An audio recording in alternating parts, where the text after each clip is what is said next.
Good morning and welcome to another episode of the NLP Talks podcast. If you are joining us live today, either on YouTube or on the Facebook group, please take a moment to say hello to us in the comments. Sadly, because of data protection, when you comment, it will just come through as like Facebook user or YouTube user. So please do put your name on any comment that you do make today, and it would be lovely to know who's here with us as we record episode 4 of series 7 of the NLP Talks podcast. I always shock myself when I say that because I'm like, yeah, I was only ever supposed to do one series. So, hi Soph, nice to see you. Morning. So today I've got the wonderful pleasure of having Joe with me. Good morning, Joe. How are you? I'm very good, Laura. How are you? I'm very good, thank you. I'm very good. And I can't wait to record this episode because I know it's going to be full of juicy gems that loads of people are going to absolutely love. So before we get going with the podcast properly, Joe, can I just get you to give us a few lines to tell us who you are, a little bit about you, and then and then we'll start. Okay. Good morning. I'm Joe Major. I'm a 38-year-old male who has worked in the aerospace industry for 17 years now, a father of 4, 2 of my own 2 stepchildren, and recently, an NLP certified coach, which is amazing. Yeah. So yeah, that's me. Amazing. Thanks, Joe. And I can't wait for you to share some of your story with everybody today. So let's cut right to it. So as you've already mentioned, you are a recent graduate of ours in terms of having done the prac and the coach course. However, I'd like to start the podcast by going way back before any of this was probably even on your radar. I believe that life for you in your formative years was quite substantially different to how life is for you now. So if I could get you to cast your mind back, not even just before NLP, but before you even found personal development and started to focus on, your own growth, what was life like for you back then? And give us a flavor of the journey. Okay. So one of the things that I always struggled with, particularly as a young adult, late teens, was a lot of anger and rage, and it was quite easy to trigger me. I grew up, I'm a Luton-born boy, and I know we don't get the best press as in Luton, but I kind of fell in with a bit of a wrong crowd, and there's drug use, there's addictions, there's fighting, there's arrests and things like that. So for me, way back then, I was like this lost soul who was angry at the world and was very much this victim mentality where it was, woe me, and I don't like what's going on, but I'm going to continue to go down this path.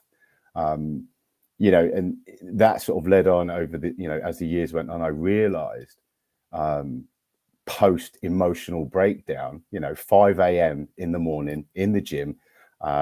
I am an early gym goer, and I remember I was doing hamstring curls, and then just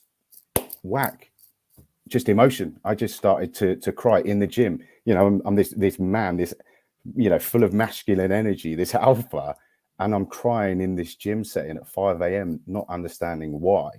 And then that sort of really, for me, became the catalyst, because I realized, although I hadn't absolutely understood it at that time, but it was my inner child, me, saying, this is no longer working for me. All these strategies no longer serve me.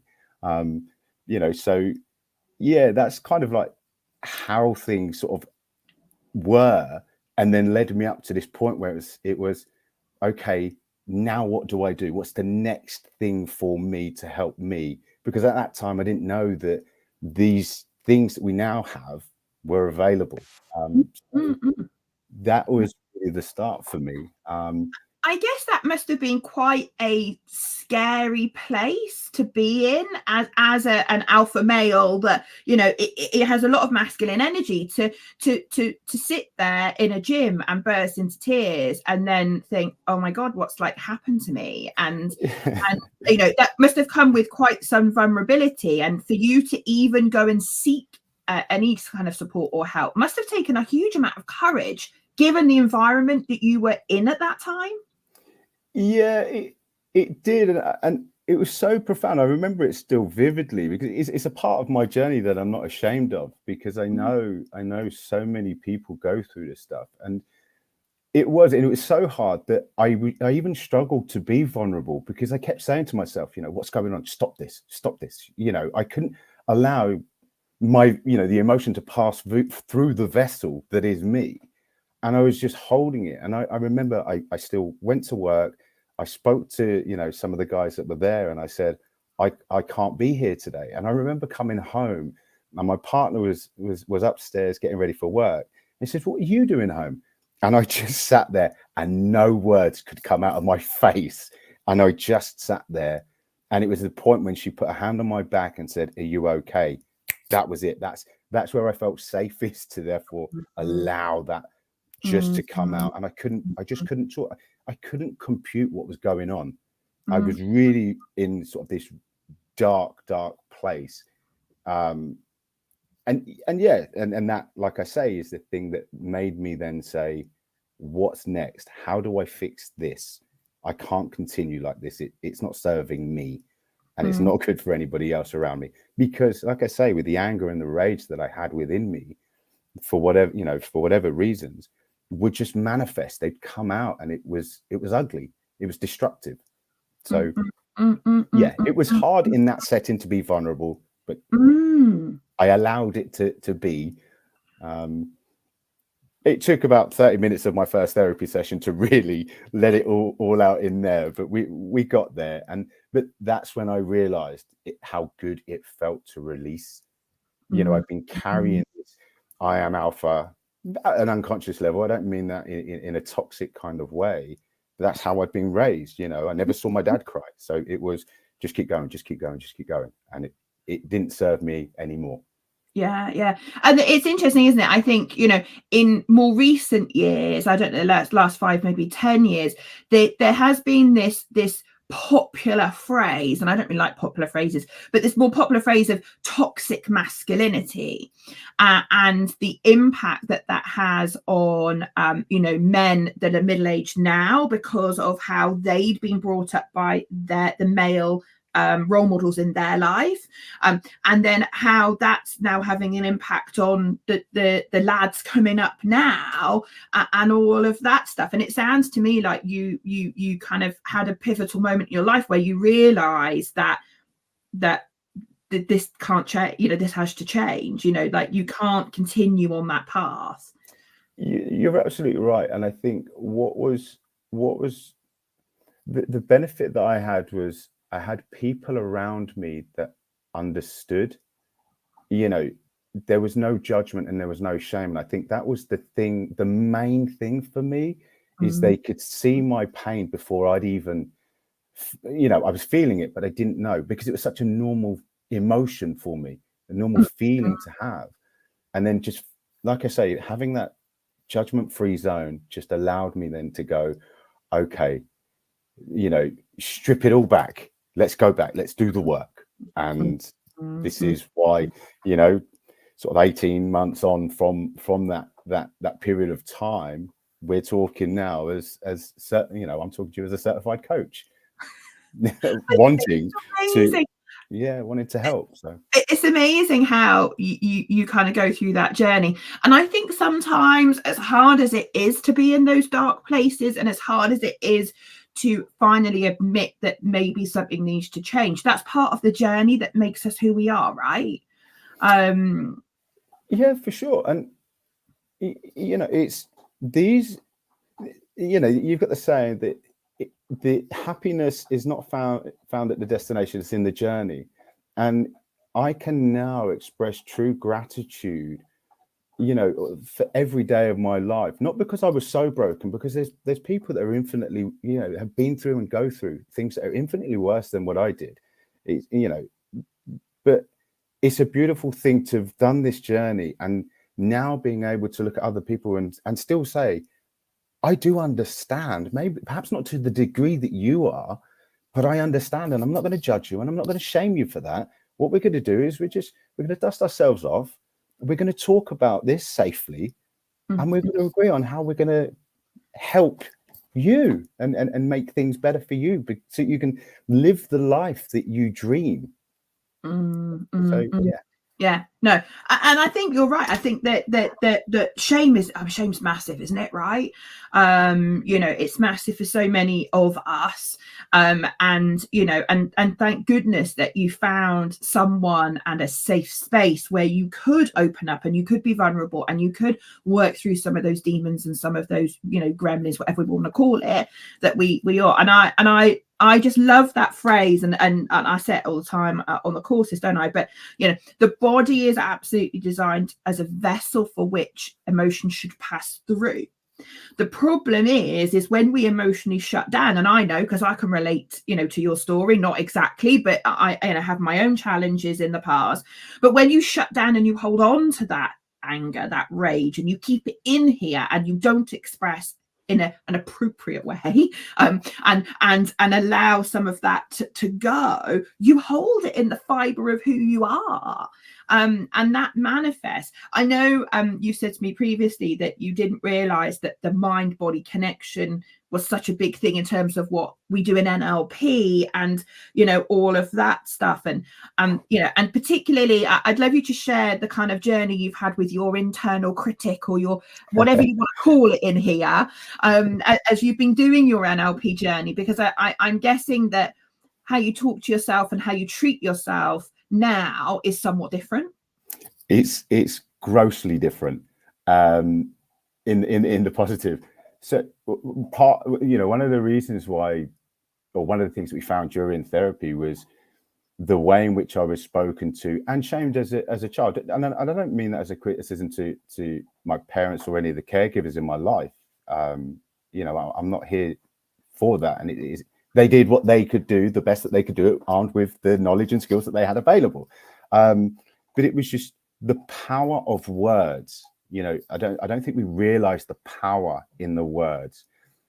And for me, I really sort of took things really to heart, and I carried them for so many years, my inner voice. So, you know, I walk past a reflection in the mirror and I'm fat shaming myself. I'm failing at something, a task that I've never done before. It's my first attempt. I'm, you know, you're an idiot. Can't believe you did that. So then you're reluctant to try again. And I was always, you know, that self-shaming.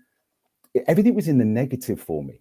And having been going through this journey, you know, I've really understanding things like the communication models and how my model of the world is my model of the world, but I can also change that dialogue with myself.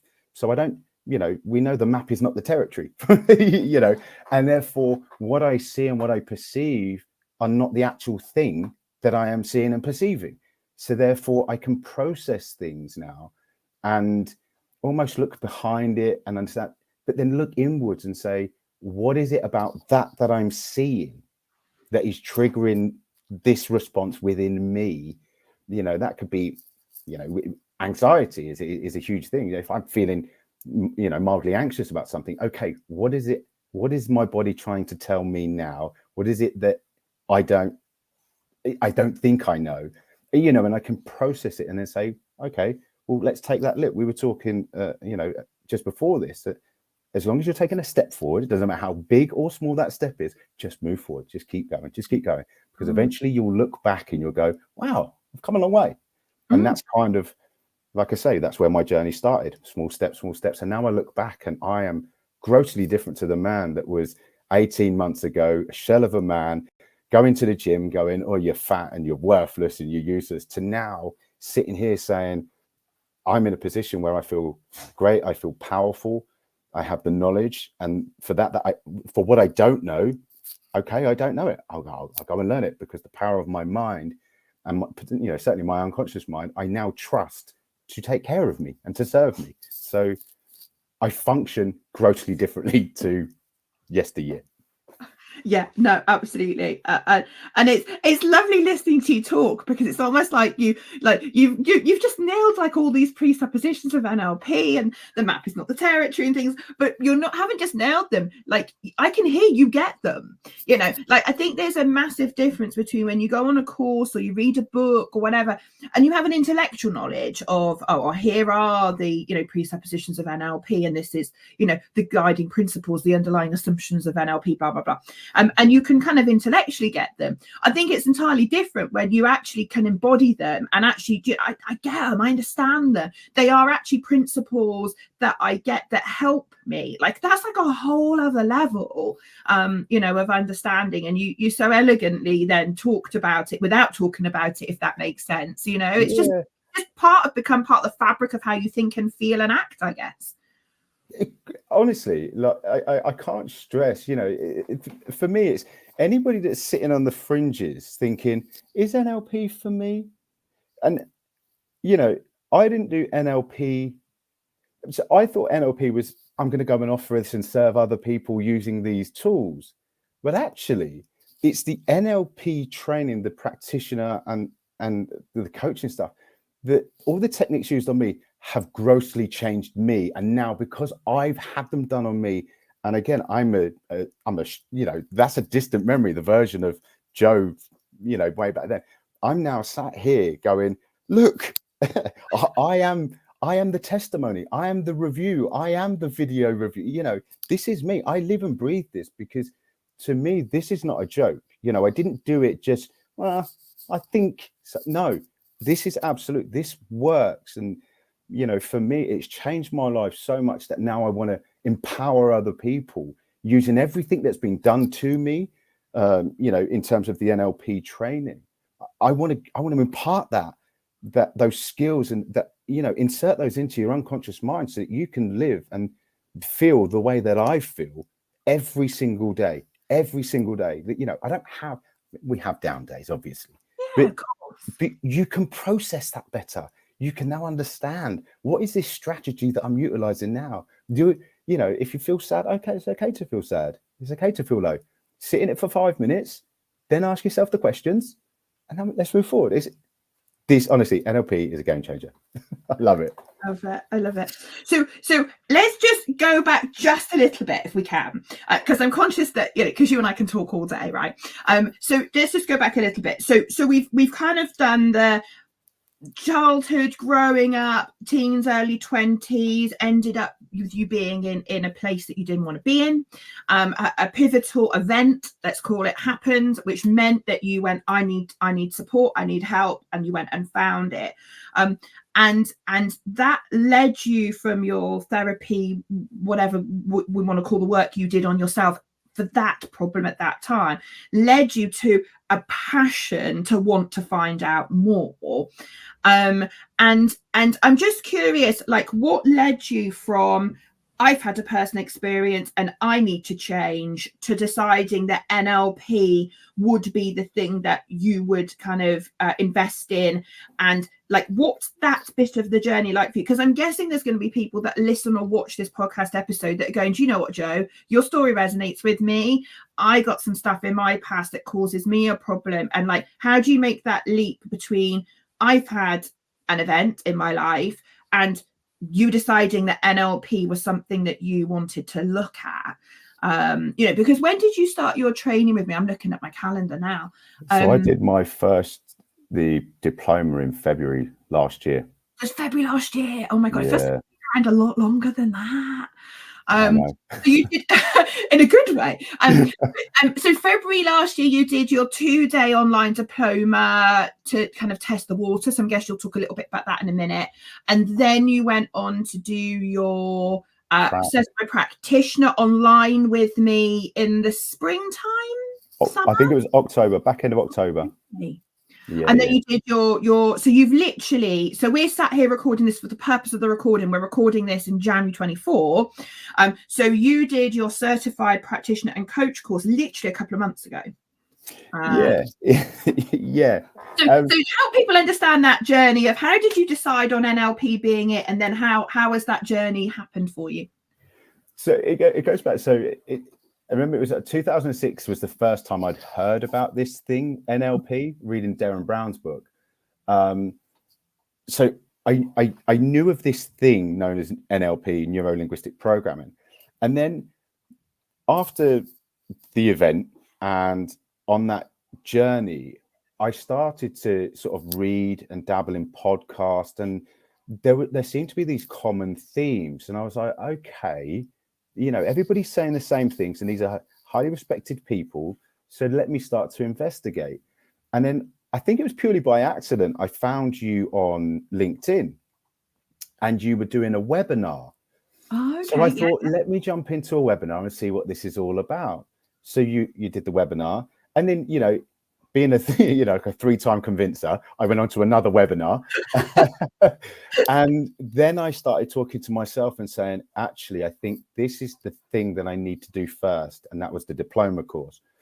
And when I did the diploma, although we only scratched the surface, it gave me enough then to say the decision's made.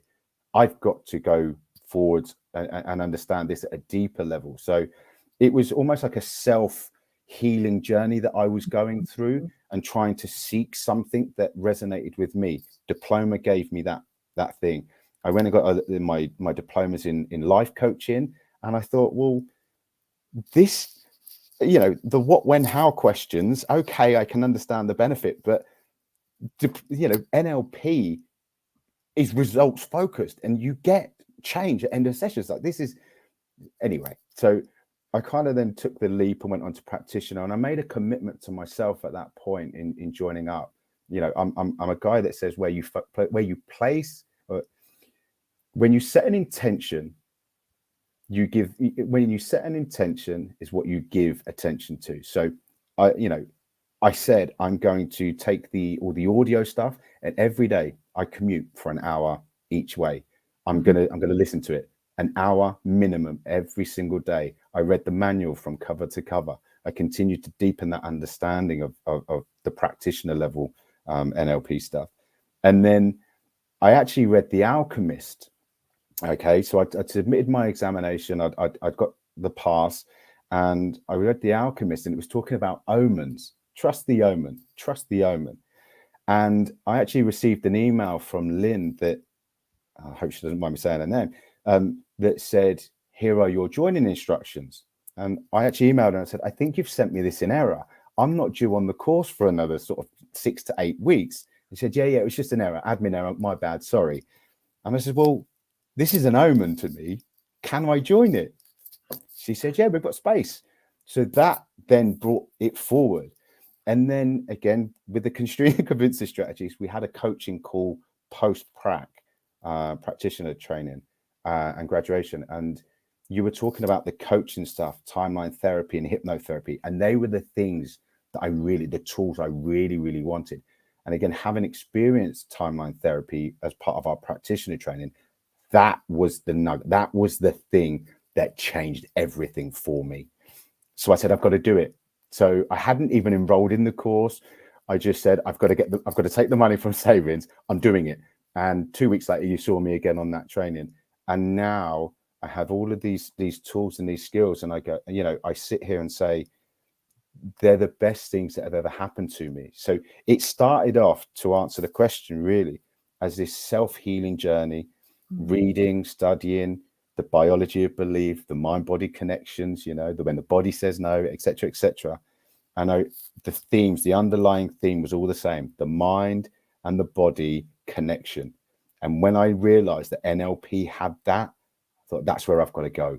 And that's what's led me to now being a graduate of the coach course, timeline therapy practitioner, and a hypnosis practitioner. I sit here knowing that I've made the right decision, and I will be going on to master coach level, in the future. That there is no doubt about that. So I hope that answers the question. Yeah, no, absolutely. And I think, obviously, I've had the privilege of being sat the trainer side, if you like, taking you and some of your amazing colleagues on the course through that program.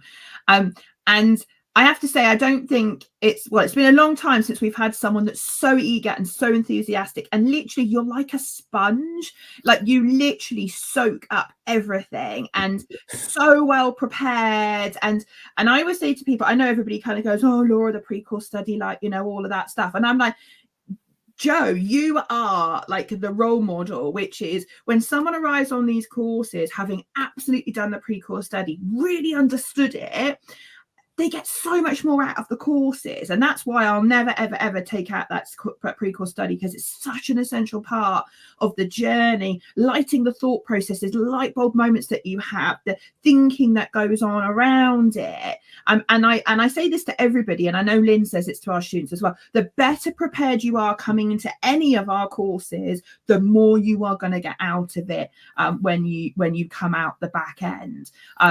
It's a formula that works, and 10 years old this business is in a couple of months, and it works. And on that, what I don't want, anybody that's listening, this stuff's never been easy for me. Learning, school, I had to make a decision and a commitment with myself. I want to be a better version of me today. And what does that mean that I need to do? And it was honoring that commitment to myself.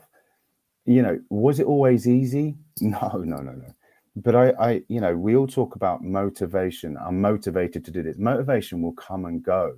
And I know we all hear the influencers say this, but it's true. Discipline is the thing. When you don't want to do it and you do it anyway, and I know that's hard, but think of it like a muscle. So when you go to the gym and you do biceps for 10 reps and then you walk out, did it do anything? No. You do it again tomorrow, did it do anything? No. But you continue to do it, that bicep's going to get stronger. And it's the exact same thing for your mind. If you want something, and you believe it, and it's so deeply in you that that's what you want, you do it every single day, just a little bit. And all the while you're forming these little synapses in your brain, and you're creating the new neurological pathways that are the things that are going to really, fire you towards that success. And again, it's not easy, but do it anyway. It's kind of the message. Yeah. It's no secret. I wake up at 3 a.m. Monday through Saturday just to go to the gym. Am I in bodybuilder shape? No. Am I strong? Well, yeah, I'm lucky like that. But I've not always been strong. I have to do that. And I continued it. Doesn't matter how tired I am. Doesn't matter what my mindset is at the time. It's discipline that gets me up and gets me there every single day. And you can do all of these. And it's applicable to all elements and all areas of your life. Do you want it? Just set your intention. Go and do it. Take that small step every single day. Again, be 1% better every day, and you'll be 365% better at the end of the year. Do nothing, and you're X amount of percent worse off. It's not easy, but we can all do it. That's kind of the point I'm trying to make. Yeah, no, absolutely. I love the fact you sit there and go, oh, I'm lucky because I'm strong. And I'm like, Joe, you've made your luck. There's a whole other conversation about luck and what is luck, but we won't go there today. Right, now I want to talk a little bit about beliefs with you, because I know this is a passion, and you started to allude to it already, around the power of beliefs and decisions that you make about non-negotiables, and how that's enabled you to have the success you have now. Those that people listening to the podcast won't see your physical physique, but Joe is very much a gym goer and very much good at building strength in his body and all of those things. And I don't think it's luck at all. I think it's by design. But I'd love you to share your pearls of wisdom about the power of belief, because I know it's something you hold dear to yourself because of an experience you had about someone else trying to impose their limiting beliefs on you, and you were like, absolutely no way, because the power of belief. And this point about non-negotiables, I think, is a really important one, because I think, again, that's a decision driven by a belief that you hold in terms of your accountability to yourself. So I think this whole thing is tied up in your view of beliefs and the role they play in our life. I'd love you to share that with everybody. Okay, so I'll tell you the event. So in 2008, I fell off of a push bike, believe it or not, and I sustained quite a nasty injury to my left ankle, which at the time they said they may have to amputate. So I remember it was 11:45, just before midnight, and I was on the surgery table, and I remember saying to the surgeon and the anaesthetist, I will squat and deadlift again. And they looked at me and said, look, you might not even have a foot. So let's not be thinking things like that. You're going to be lucky to walk, etc., etc. And I said at that point in time, I will do this. I will do this. Even if it's a blade, I will do this. Taking inspiration from Paralympians, I said, I'm not going to allow it. So I had to learn to walk again. I had post-traumatic arthritis, an amount of PTSD due to the accident. And I remember 6 months had passed and I was just at the point of getting ready to run again. I was told, you won't do this. I was like, right, let's do it. And then the arthritis really, really got me. Anyway, fast forward, about 5-6 years, 6 surgeries, I had my ankle fused. And I said, my muscle on my left leg had completely wasted away. And I said, I'm going to do this. I continued to train all throughout. I think I was in an air boot 6 weeks after ankle fusion surgery again. I was in the gym all throughout this process, all of these years. And I said, I'm going to squat and deadlift again. So I started and I just did it. And it was, so often, with kids in particular, children, you say, you ask them, what's your dream? What do you want to be?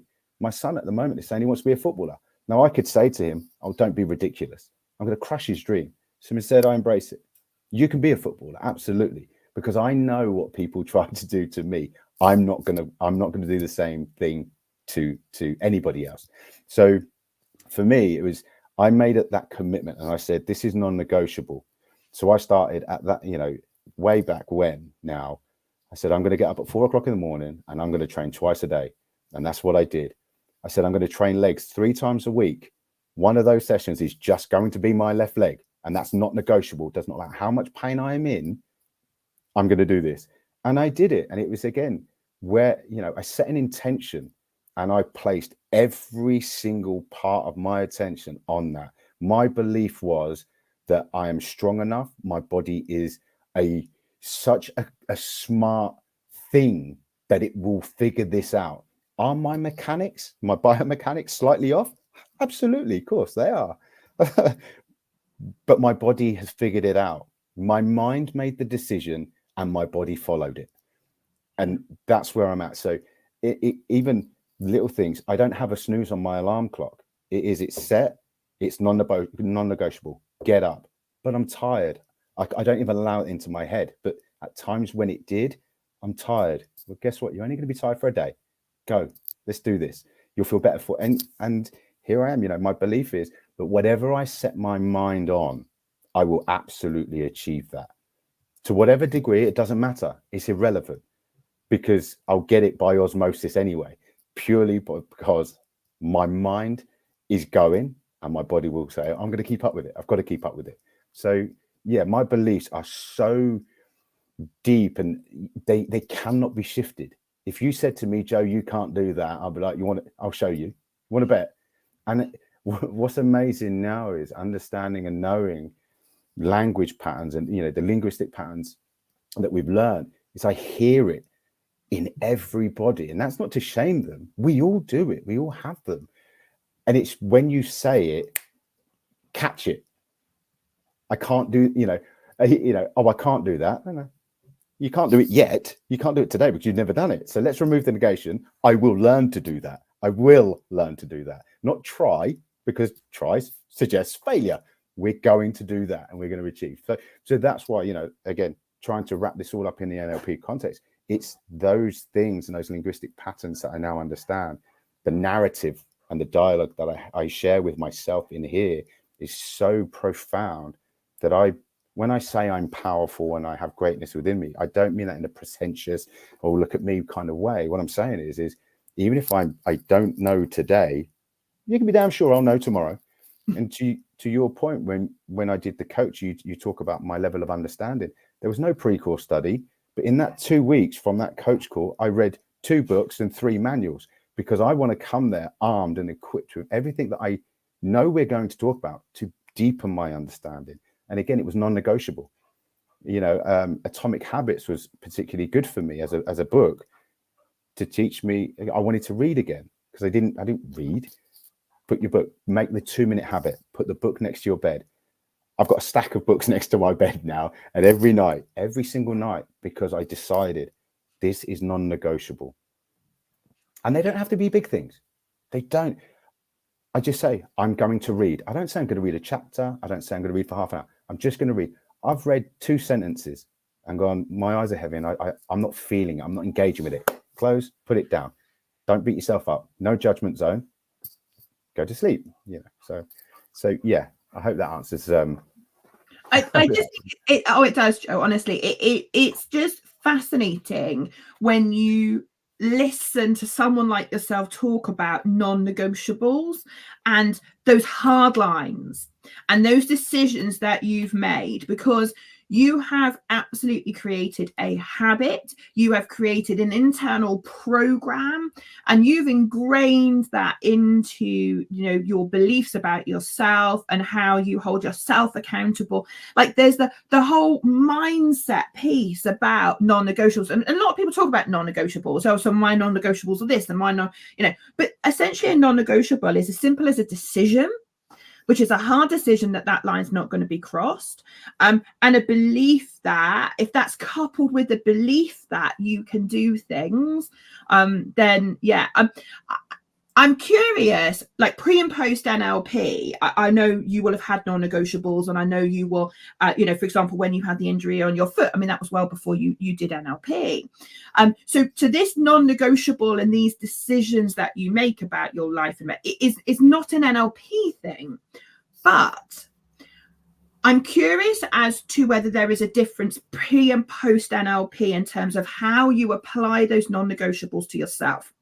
So, for example, before NLP, I'm guessing there was a bit of anger and a bit of rage and a bit of mentally beat yourself up. You will do these non-negotiables because if you don't, here's the consequence, and I'm going to shame myself in the mirror and I'm going to do all of those things, and you beat yourself up mentally to achieve those non-negotiables.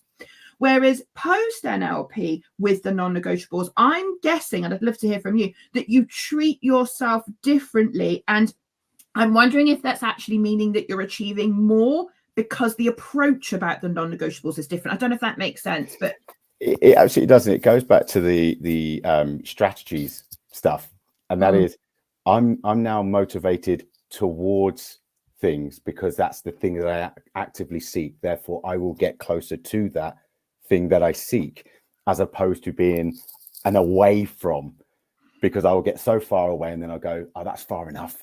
And then there's the relapse. So again, nicely linking it in for you, but it's that my strategies have changed. Exactly as you say, I remember it. So one of the reasons why I started a different part of my journey, particularly around a big weight loss and a bodybuilder's cut, was I was fat shamed, not by anybody else. Somebody took an innocent photograph and I looked at it and I went, look at the state of me. And I shamed myself then into going to the gym and doing all of these things and crazy diets. Whereas today, there's a lot more compassion. There's a lot more love. There's a lot more respect for myself. And therefore, like I say, that my model of the world, understanding that what I see is, you know, it goes back to everything being what comes in through these and then is filtered. It's almost like I've changed that. These things are grossly changed within him, that it's no longer even a thought. And when I say it used to be so second nature, I'd walk past a car reflection, look and go, oh, look at the state of that. These things post NLP are just so far removed. It's amazing. I love it. I'm curious. We talked a lot about obviously the impact that the NLP training has had on you personally and the differences that you're experiencing in terms of your life and your results and so forth. I'm wondering, like, whether there's been a difference for you in terms of your external world, if I call it that, as in your relationships with others, work, home life. You know, I'm wondering, did you see any difference there? Absolutely. So I've become like this beacon of hope. Love it. So in the gym, you know, being an early riser, it's the same people, it's the same faces, but they've all seen this transformation within me. So now they gravitate towards me. We get talking, and there's this running joke about tread talks with Joe. So I've got a tribe in the gym now where people are, you know, if people are going through some stuff, they're now getting signposted to Joe. Oh yeah, go and see Joe. He's on the treadmill at 5:15. So it's become a bit of a joke that I'm going through some stuff. Are you on the treadmill today? Yeah, I'll be there 5:15. All right, I'll be over. You know, so there's in that gym environment with those people that I see, you know, for about 10 to 12 hours a week. In the home, so one of the things that was really, really good was like my daughter, she has the, you know, phobias around sickness and stuff, and I actually did a fast phobia model with her, and it changed. You know, we did about a 45-minute session. You know, we did some pre-framing, we did the tools and the techniques, we installed some swish patterns, and then my daughter actually got an invite to go out with one of her friends to a buffet, which was not conceivable. It would have been an absolute hard no. Rather than the phobia being led by that, the swish pattern that was installed, she then went, and her friends were like, didn't think you'd come today. And she said, well, my dad did some stuff with me around all of his training that he's had, so I'm here. And they all were like, well, hang on, what's going on? So then there's this curiosity. So now all my daughter's friends now know me as the Zen guy. Oh, Kaylin, your dad's the Zen guy, which is lovely. So then she leans on me, and she can now be more her authentic self when communicating with me, because she knows there's no shame, there's no judgment, there's no guilt. I'm not going to impart that on you. So she can speak to me very, very openly. And our relationship has gone from strength to strength, particularly with my daughter. My partner, you know, the conversations that we have, you know, I did some study on non-violent communication to, again, better support me when talking to people, so that they don't feel with just my language that it's, you know, I'm saying the wrong things to them. So it's enabled our relationship to go from strength to strength, because we can convey things without the, you know, the personal elements. You know, we can almost dissociate from it almost. And then particularly, I think the most profound one, it's a guy that I hugely respect and admire at work. Now, we're talking, you know, a senior engineer, super brain capacity. The knowledge, the intellect is intimidating to sit with. Well, now, being who I am and knowing what I know, I sit, and he talks to me, but he listens to me. And so you get people and you understand how they work, which is really, really nice. And he actually came to me and he said, Joe, your team's really, really excelling. You've got a really strong team of people around you. How can I make my team like yours? Because I try to give them what I think you do, and it's not working. And then, you know, just being able to talk about strategies, their own strategies and their own models of the world doesn't necessarily align with it. You've got to respect their model, and, you know, having this conversation.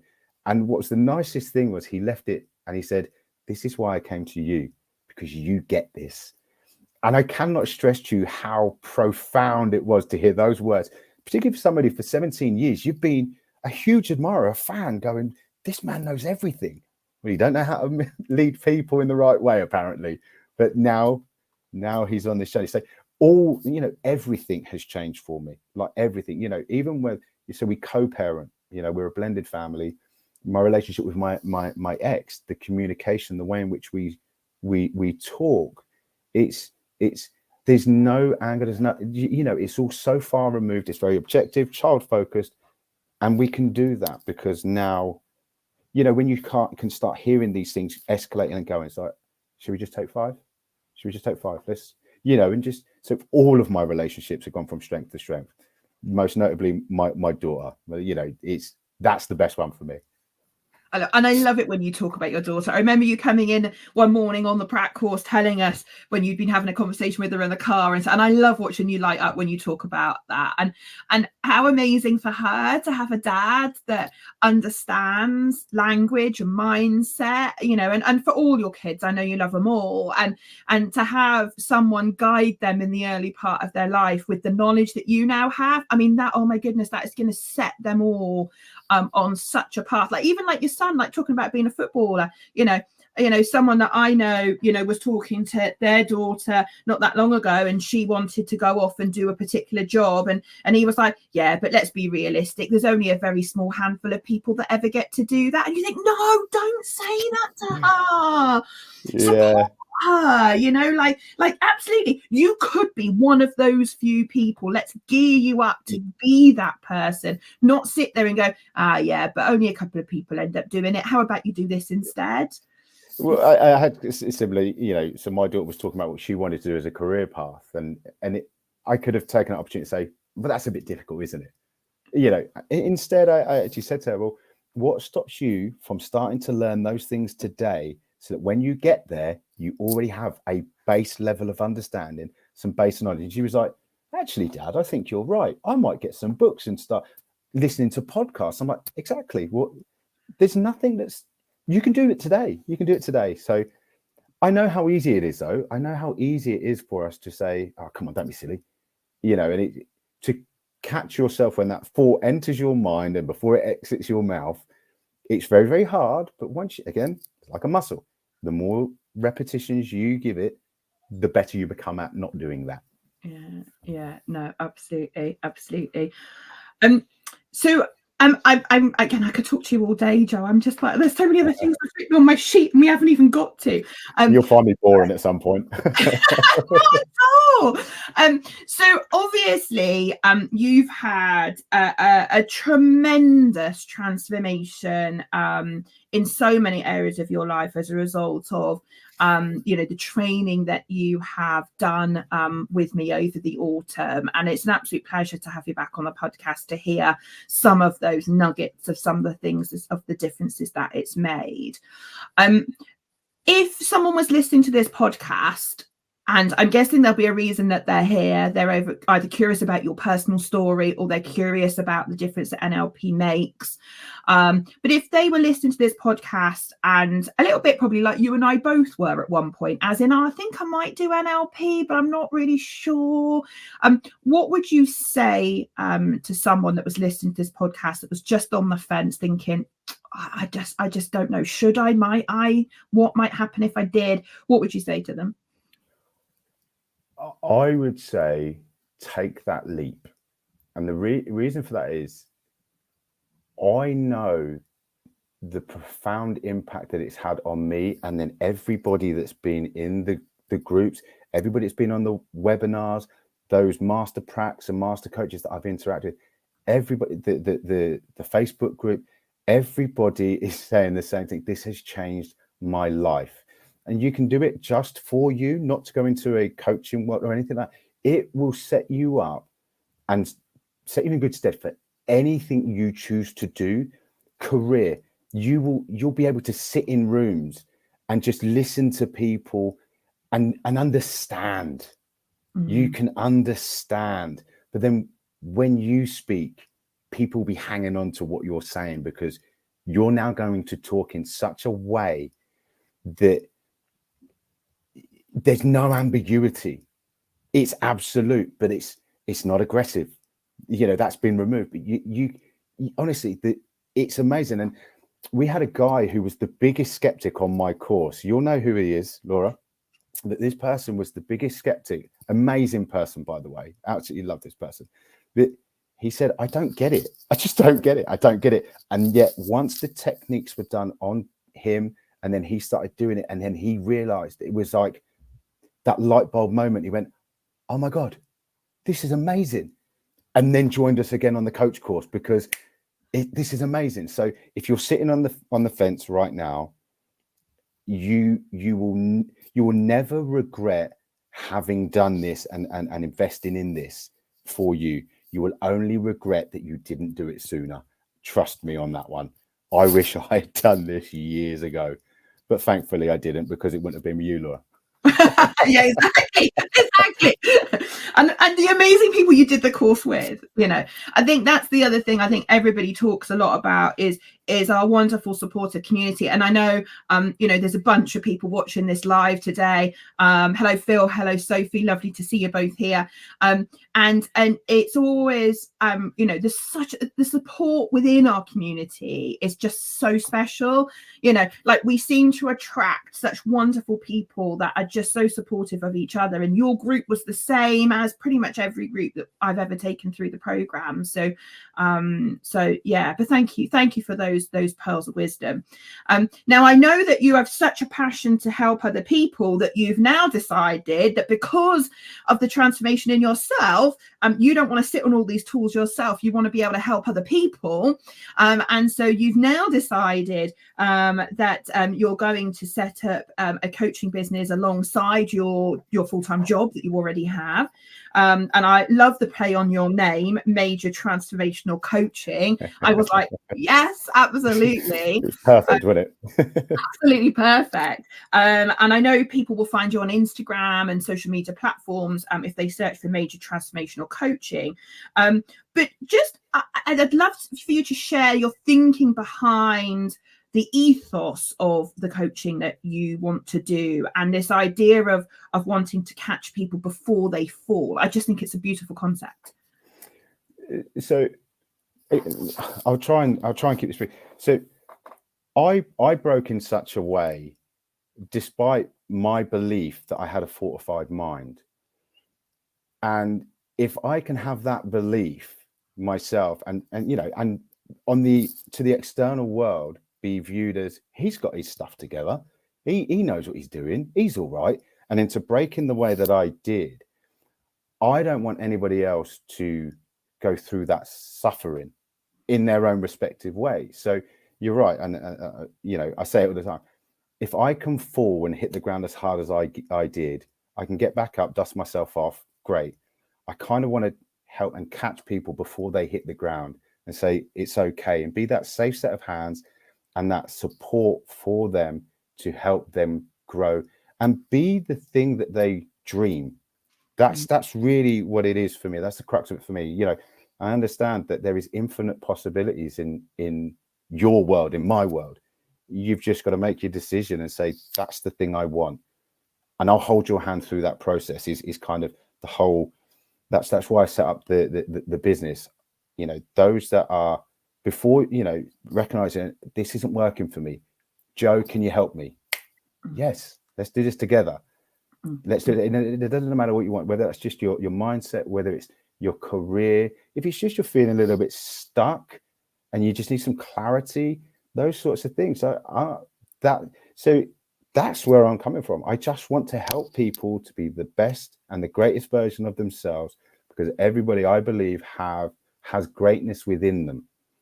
We just have been told and conditioned from very young age that you can't do that. You can't do that. Well, I'm here to tell you, you can, we will. Let's go. I love it. We can, we will, let's go. That's got to be the strapline of your business, right? I love it. And I know you have a massive passion for helping people for all walks of life, and particularly those that might be struggling with anxiety, depression, addiction, whether that's their career or whatever. I know you're really keen to help people, and I just love the ethos of catching people before they fall. I just think it's just a wonderful one, because we've a lot of us have been there, and as you say, if you can stop someone hitting that ground quite so hard, or even stop them hitting the ground at all, and get in there and help them, then that's a wonderful thing. So Joe, I can't thank you enough for coming on the podcast and sharing your story and being so open with everybody about your story. It's been an absolute pleasure, because there's quite a lot you shared today I didn't know that you've shared, and I'm like, do you know what? I had no idea that that's the kind of place that you've come from before you arrived. And I guess that's one of the beauties of NLP, right? It's content free, so we can help people without needing to know the detail of those stories, which is brilliant. If someone's listening to the podcast today, Joe, and they'd like to reach out to you, maybe because your story resonates with them, or they would like to talk to you about maybe you doing some coaching with them, what's the best way for people to get in contact with you? So there's two ways. Obviously, if you're on Instagram, at Major Transformational Coaching, you'll find me, and in my bio is my email and my mobile number. For those that want it now, I can give you my email. So just email me at Joe, that's Joe with an E, so joe.major85@outlook.com. Amazing. I know your story is going to have touched a whole bunch of people. And, you know, we've had so many people join us live today and stay with us to hear your story, because that's testament to the amazing story that you shared today. So big love to you, Joe. And thank you so much for taking the time to join me this morning. I really, my pleasure. Really my absolute pleasure. So last thing on the podcast, as you know, is the quick fire round. This is the bit that everybody always goes, but you are going to tell me, aren't you? No, really not. So Joe's only request was, please be nice to me. So drum roll, I'm going to go to the question bank and let's see what the first question that comes to me. Tell me, what is it that's so important to you about helping others? Again, having been through that pain and suffering myself in my own respective way, I don't want, if I can help other people come out of it quicker, that's why I do what I do. Cool. What's your favorite mindset hack that you could literally share in 60 seconds? Mindset hack, it goes back to the non-negotiables. And setting your intention. So if you wake up in the morning, you say, oh, I really want to do that today. There you go. There's your commitment. Go and do it. Your gut said you want to do that today. Make it non-negotiable. Set aside the time. Go and do. Doesn't matter how much of it or how little of it you do. Again, it's that small steps. Just keep moving forward. Love it. Love it. I mean, the next one that's come up on caught my eyes about morning routines, but we've done that, so we're not going to do that again. If you could go back to your 18-year-old self and give yourself a pearl of wisdom, what would you say? Wait till Laura Evans registers Unleash and Engage and seek her out. What would I say? I'd say it's all okay. It's all okay. You've got this, and life is going to be fine. Because even at that point in time, the mindset that I have today, I had that within me then. I just didn't know it. So it's saying you have the ability, the power within you to do everything that you want to do. I love it. If you could take one thing to a desert island, what would you take? A barbell. Well, it's got to be, right? It's got to be a bit of gym equipment somewhere along the line, hasn't it? And if you could only eat one meal for the rest of your life, what would you have? That's an easy one. I'll go back to the other one because my missus will probably listen to this. So the desert island, I'll take my missus. I'm joking. Leave that in for humor. It would be a doner kebab. Oh, yeah. That's a no-brainer. Love it. Brilliant. Joe, cheers. Thank you so much, as I say, for joining me. If anybody that is listening to the podcast today has been touched by Joe's story and would like to reach out with him, please do that. If you are interested in coming on the journey with me and doing the certified NLP training courses as Joe and all our other students have, then please go and visit our website, unleashyourpotential.org.uk. Joe mentioned the diploma course, which he did. At the time of recording, we have got an online diploma coming up on the 24th and 25th of February. So you can attend that from anywhere around the world if you've got Wi-Fi, and come and find out a bit more about this toolkit and what it has to offer. So thank you for joining us. Thank you for listening, and take care, everybody. Until next time. Thank you very much.